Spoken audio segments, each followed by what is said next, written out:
ngayong maghapong ito sa gaganapin na occasion ni Emmanuel Gray.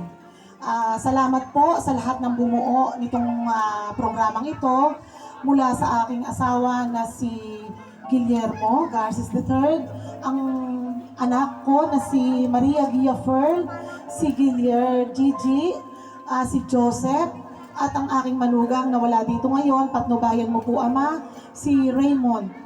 Ama, salamat po sa mga bisitang nakadalo.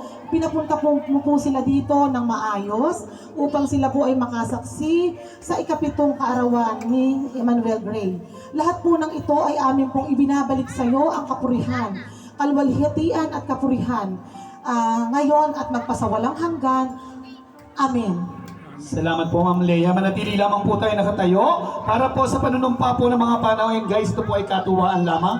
Itaas niyo po ang inyong kanang kamay at sumunod po sa akin para po sa panunumpa ng mga panauhin. Pag hindi po kayo sumunod, hindi po tayo kakain. Okay? Lalakasan lamang po natin. Ako si, babanggitin po ang inyong mga pangalan ng malalakas.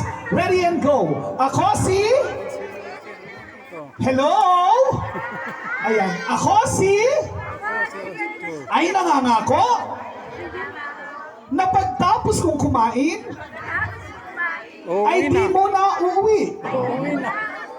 Dahil mahal na mahal namin si Iggy Boy.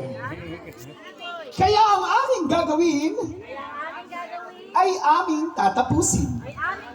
Ayan, nakita ko na po ang mga ngiti sa inyong mga labi. Palakpakan niyo po ang inyong mga sarili. And you may now take your set! Alright, so this time, ladies and gentlemen, to continue our program proper, let's start with the 7